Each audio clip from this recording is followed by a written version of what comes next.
welcome to another edition of Dinner on a Dime. I'm Meg White, and today I'm here at the Wind Youth Facility, and we're going to be making some delicious beef teriyaki along with some really good rice. So first, let's go ahead and talk a little bit about the ingredients, what they do for our body, and then how to cook them up.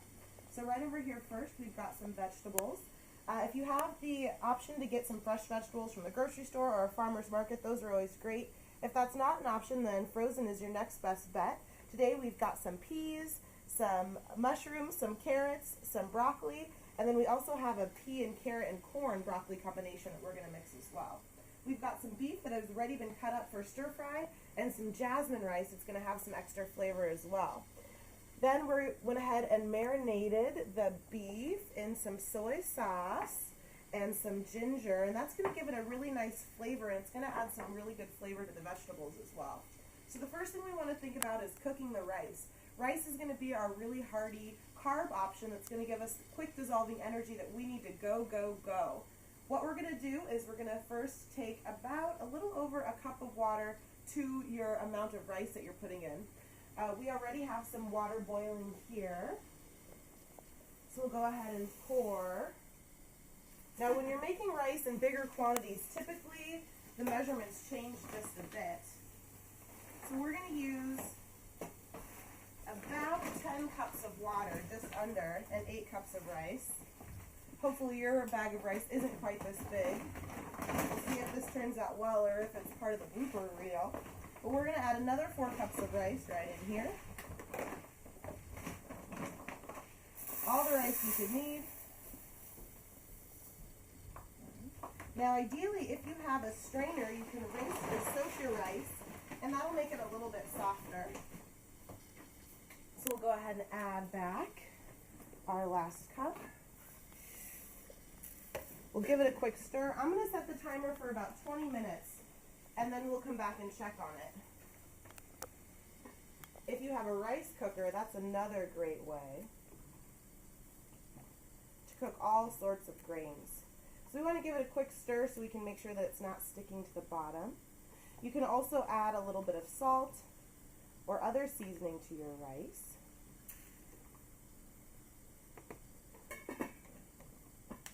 There are so many different options that you can use for stir fry.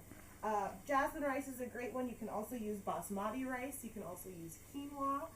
You can throw some beans in if you like beans in your stir fry as well for a little extra protein and fiber. Next, we're going to go ahead and get the meat on. Now this is going to cook relatively quickly because it's already been cut up for stir fry, which is nice. If you have the time to marinate it overnight, that's great. Or you can just do a quick marinade a couple hours before. I'm going to grab one more utensil here.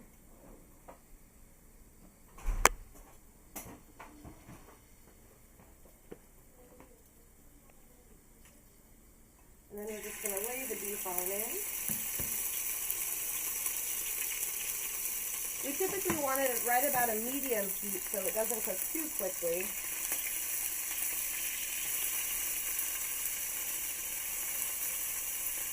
So since the pan was just a little bit hot, what I decided to do was pull it all the way off, but it'll still retain its heat. So I'm going to lay the beef out so it all is touching the pan so we can get a nice even sear on it. And just like with the rice, you want to be sure that you're moving it around so it doesn't get stuck to the bottom of the pan. You can also add some additional seasonings in here, like pepper or chili if you like a little spice. We're going to keep this one garlic and soy sauce. So it'll be a nice universal flavor since we're making such a big amount of it.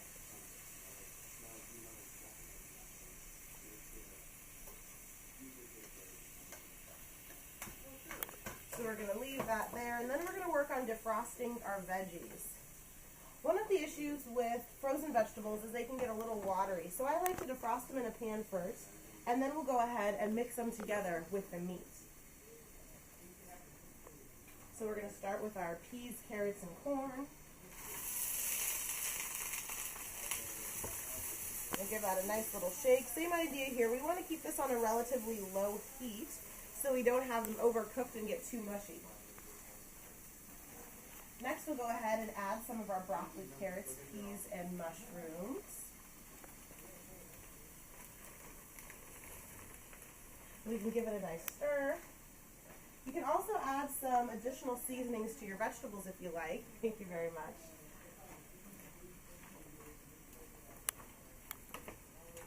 Now, beef cooks relatively quickly, and it's one of those meats that can still be pink in the middle if you prefer that texture. So we're going to go ahead and come on over and flip our beef tips.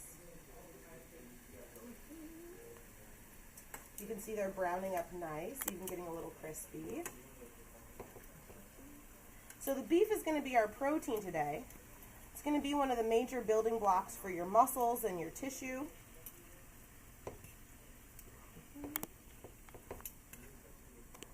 And there's also a healthy amount of fat in this beef, which is great for your brain and also for making you feel full longer. Also really important for your joints. Good, we'll go ahead and let that keep cooking. I'll say maybe another 1 to 3 minutes and it'll be done. Come on over here and check on our veggies.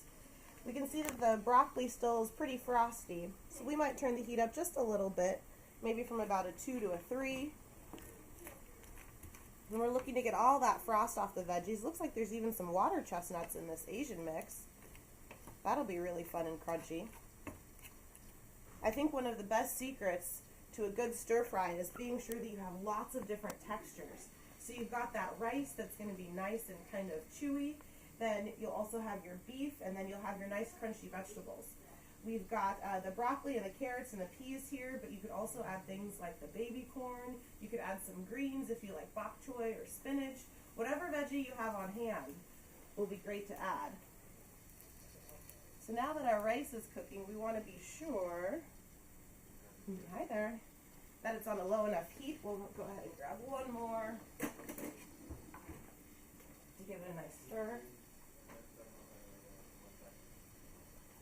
Same idea here. We want to be sure that nothing is sticking to the bottom.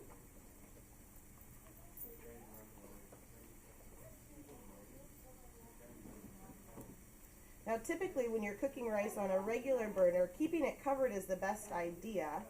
But if you're worried about it sticking to the bottom, giving it a stir every now and then is a good idea as well. So we'll make sure that it's on a nice low heat. And we'll leave it there. We've still got another 5 minutes or so before we're going to try it. So we can come on back over to these lovely veggies.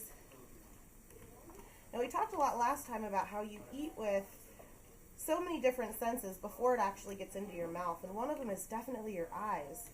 We've got all sorts of different lovely bright colors here. One thing that we've noticed is a lot of times the different colors are going to tie to the different benefits that they have for your body. So anytime you see an orange fruit or vegetable, a lot of times it's going to be really good for your eyes. The green ones are good for so many things, but they're typically really high in fiber, which can kind of clean you out. And then we've got your yellow and your white vegetables, and they're going to have their own specific values for your body as well. So they're enjoyable for your eyes, but part of why they're enjoyable for your eyes is because they're so great for your body. Coming on back to our meat, we can see that it's looking pretty brown here, just a little bit of red left.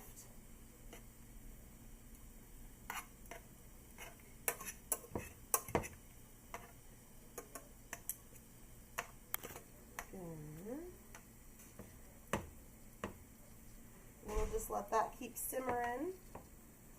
I want to put the veggies down before I put the meat in my rice, so we'll grab one more container so we can set it aside and keep cooking. Now that these veggies are warming up. So you can kind of see that we're getting some liquid to flow out already. So what we're going to do is just dump that liquid right out as soon as it gets a little more full, and then that'll help kind of make the veggies a little